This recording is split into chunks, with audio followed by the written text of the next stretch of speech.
예, 어제 이제 느헤미야 개요로서 느헤미야가 어떤 사람이었고 또 그 당시에 역사적 배경이 어떻게 되어 있었는가라고 하는 것들을 이제 보았습니다. 이제 오늘부터 이제 또 본격적으로 느헤미야의 내용을 보면서 하나님이 주시는 음성에 귀를 기울이고자 합니다. 어제 말씀은 안 드렸지만 느헤미야라고 하는 이름은 하나님 여호와께서 위로하셨다라는 의미를 가지고 있습니다. 성경에 나오는 이름 중에서 여자가 들어가는 것 그리고 야자가 들어가는 건 다 여호와와 이제 여호와와 관련된 이름이라고 하는 것들을 짐작하실 수 있을 것입니다. 느헤미야, 야가 이제 여호와죠. 그래서 여호와께서 위로하셨다는 의미입니다. 그때 당시에 느헤미야는 오늘 기록에 의하면 수산이라고 하는 도시에 있었습니다. 수산이라고 하는 도시는 그 페르시아 제국의 여러 중요한 도시 중에 하나의 핵심 도시 중에 하나였는데, 특별히 이 수산은 그 페르시아 왕들이 겨울 기간에 머물고 있는 왕궁이 있는 곳입니다.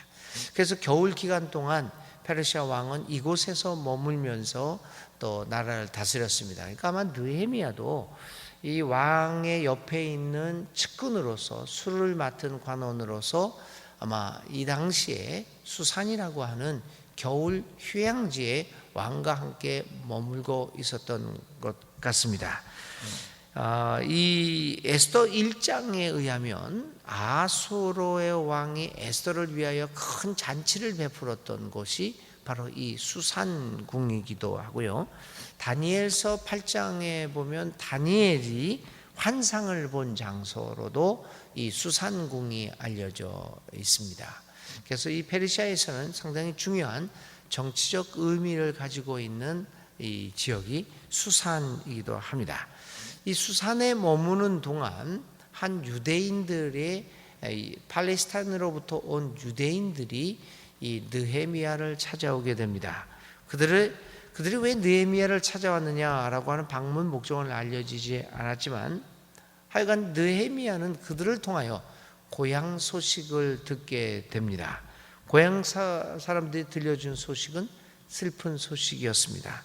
예루살렘 성이 허물어져 있고 그 성문들도 크게 파손되어서 굉장한 어려움에 처해 있다라고 하는 것을 알려주는 소식이었습니다. 이것은 이제 우리가 이제 아시다시피 유다는 늘 외부의 적으로부터 시달림을 받고 있는 상황이었습니다. 어저께도 말씀드린 것처럼 페르시아 제국이 조금 쇠약해지고 이집트가 조금 이제 다시 힘을 되찾고 있는 국제 정세 속에서 이 북진하는 데에 가장 꼭 거쳐가야 할 땅이 유대 땅이었습니다. 팔레스타인 땅. 그래서 거기는 항상 이 강대국들이 노리고 있는 아주 전략 요충지와 같은 지역이었습니다. 그래서 늘 외부의 적들에게 시달림을 받고 있는 상황이었기에 이 예루살렘 성벽이 무너지고 성문도 불타 있었다라고 하는 것은 상당히 객관성이 있는 사실이었을 것으로 보입니다. 그리고 또 한편으로는 이제 이 사람들이 귀한 후 거의 100년이 흘렀던 세월 아닙니까? 느헤미야가 지금 맞이하고 있는 상황이에요. 100년이 좀 넘었던 시절이었죠.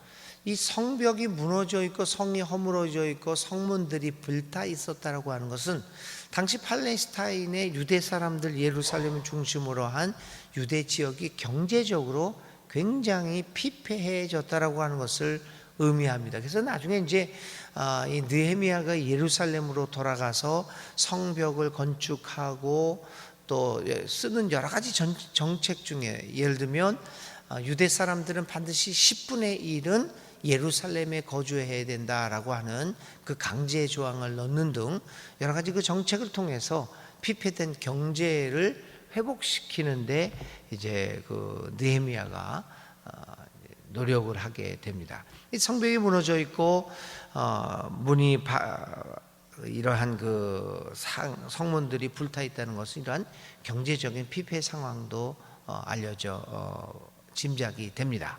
이렇게 예루살렘을 비롯한 유대 지역이 군사적으로도 정치적으로도 경제적으로 어려움을 겪고 있다는 소식을 들은 이 느헤미야는 슬픔에 잠기고 맙니다.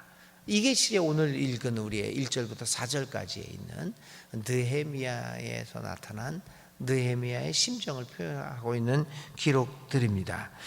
이런 성경의 기록들은 느헤미야가 비록 이 포로지 적국에 자신을 지배하는 거기에 페르시아에서 땅에서 살고 있었지만 그리고 페르시아 왕을 왕궁에서 지근거리에서 모시고 있는 사람이었다고 하지만 그는 민족적 감수성이 항상 예민한 사람이었다라고 하는 것을 성경의 기록을 통해서 볼 수 있습니다. 여전히 유다에 대한 향수와 그리고 유대교에 대한 신앙을 그대로 간직한 어떤 인물로 오늘 성경은 소개합니다. 느헤미야는 평신도였습니다. 아무런 제사장 가문이나 레위 사람이 아니었습니다. 그럼에도 불구하고 그는 이 많은 세월이 흘렀음에도 불구하고 유대교 신앙을 그대로 간직하고 있었던 인물로 성경은 우리에게 소개합니다. 참 이런 일이 그렇게 흔한 일은 아니라고 봅니다. 또 벌써 멸망당한 거는 150년이 훨씬 넘었죠. 그 후에 태어난 사람이니까요. 그러니까 그는 사실은 유대 땅에도 가보지 못한 디아스포라, 그러니까 해외 교포식으로 살았던 사람이었는데도 불구하고 이 민족에 대한 그 향수를 아직도 간직하고 있다는 것은 참 놀라운 일이 아닐 수 없습니다. 자, 그래서 이제 고향으로부터 온 소식을 들은 느헤미야는 슬픔에 잠겼고 이 일을 어떻게 해결을 해야 되겠느냐라고 하는 민족적 사명감을 느끼게 됩니다. 이 사명감을 느낀 느헤미야는 5절부터 11절에 무엇보다도 먼저 하나님께 기도를 드립니다.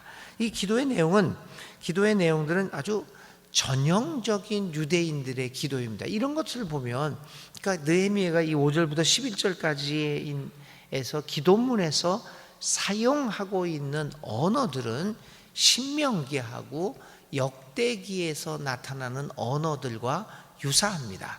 그러니까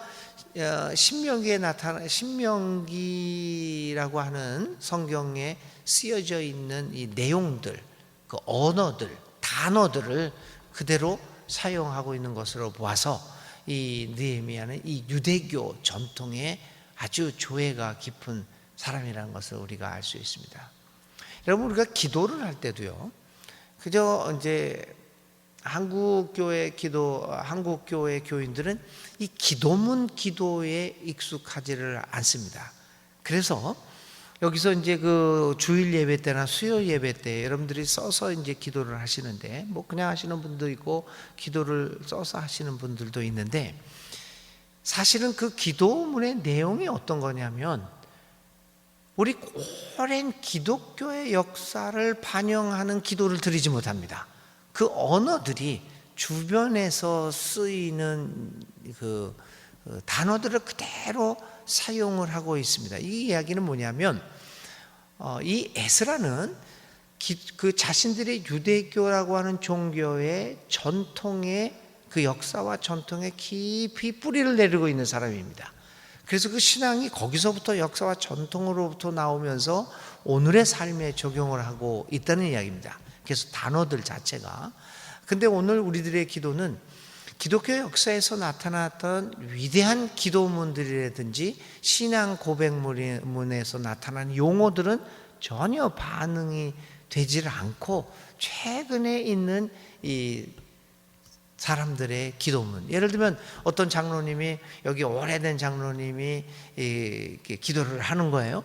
그럼 모든 교인들이 그 기도만 들었다가 보니까 그 기도문에서 나오는 단어들만 이렇게 익숙해 있습니다. 그래서 그 기도문을 벗어나지는 못합니다. 제가 영락교회 심무할 때 그 영락교회 장로님들이 기도하는데 맨날 그런 단어 썼어요.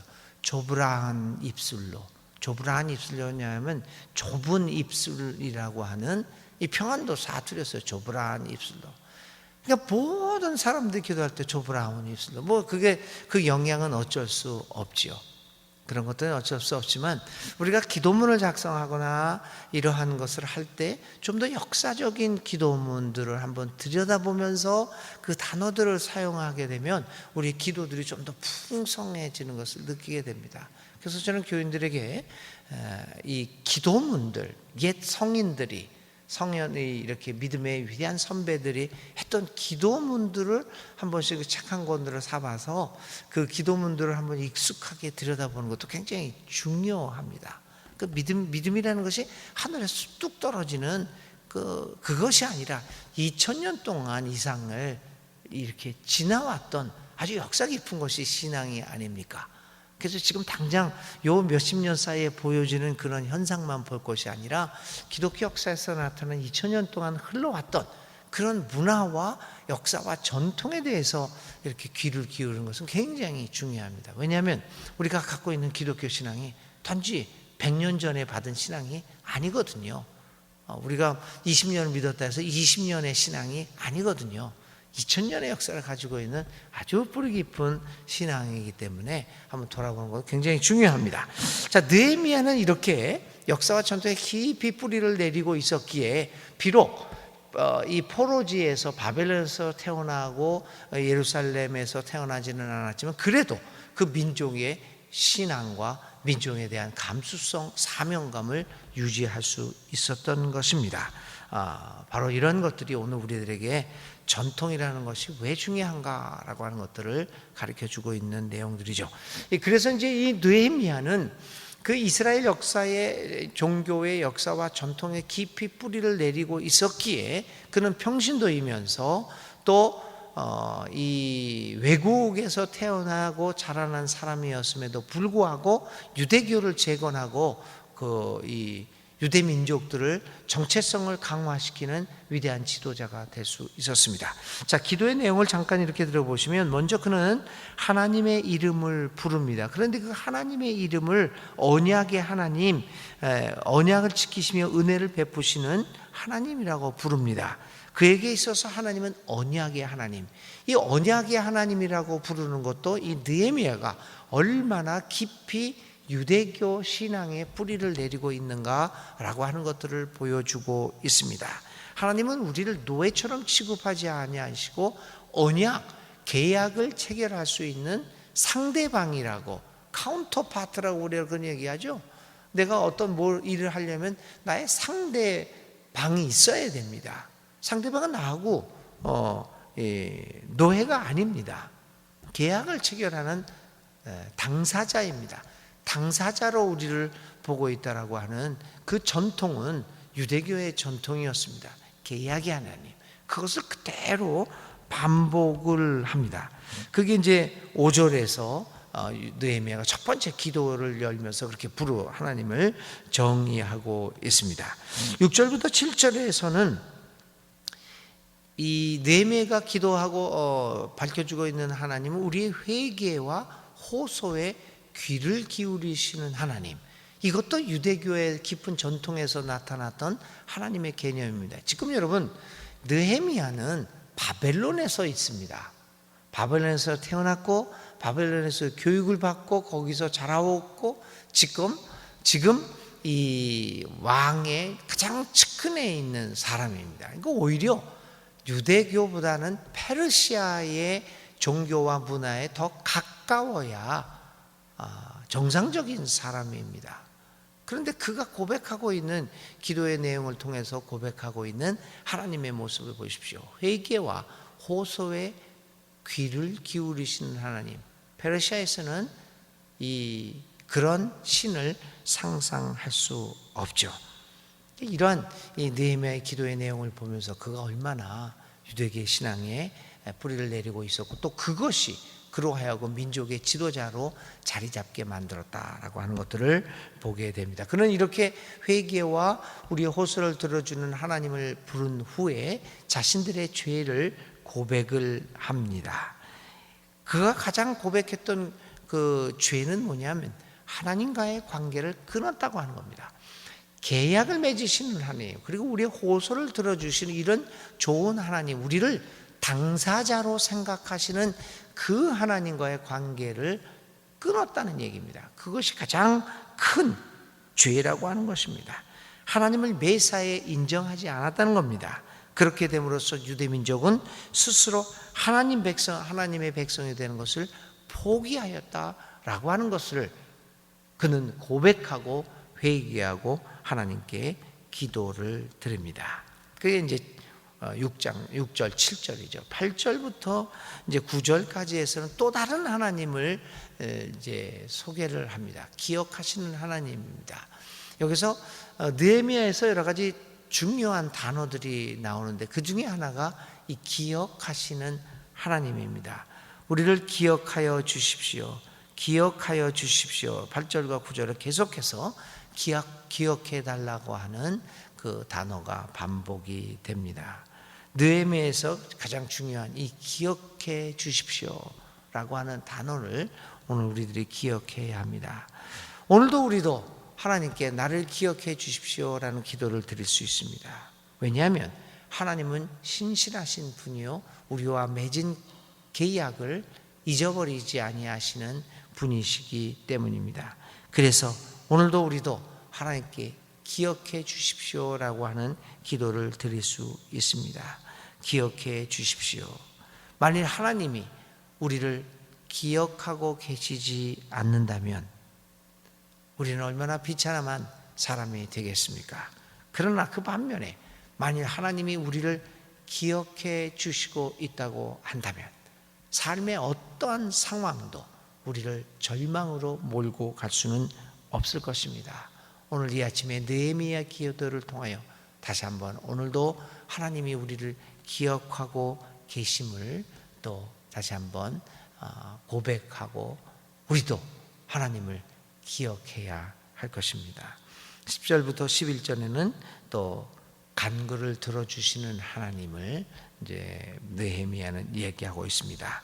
느헤미야는 하나님께 회개 기도를 드린 후에 주님의 자비하심을 간구합니다. 하나님의 자비하심만이 그들을 구원해 낼 것이기 때문입니다. 그래서 1절부터 5절부터 11절까지 이렇게 느헤미야가 기도를 올리고 이제 내일 읽을 느헤미야 2장에서는 이제 본격적으로 이 일을 유대민족들을 구원할 그 일들을 어떻게 추진할 것인가라가 구체적인 계획들을 이 느헤미야 2장에서 마련하게 됩니다. 사랑하는 여러분, 오늘 느헤미야가 이렇게 간절하게 기도했던 것처럼 오늘 우리도 하나님께 우리의 상황에서 우리의 죄를 깨닫고 회개의 기도를 하면서 하나님의 자비를 구합시다. 하나님의 자비만이 우리의 삶의 위기를 극복하게 만들 수 있는 유일한 방법입니다. 오늘도 우리를 기억하시는 하나님을 의지하면서 오늘 하루의 삶을 살아갈 수 있는 여러분들이 다 되시기를 기원드립니다. 오늘 우리가 생각할 말씀, 기억의 하나님. 하나님이 우리를 기억하고 우리도 하나님을 기억하는 이 기억의 하나님이라는 단어를 가지고 하루 종일 묵상도 하시면서 기도 드리시기 바랍니다. 오늘의 기도 드립니다. 하나님, 오늘도 우리와 함께 하시고 우리를 기억해 주심에 감사를 드립니다.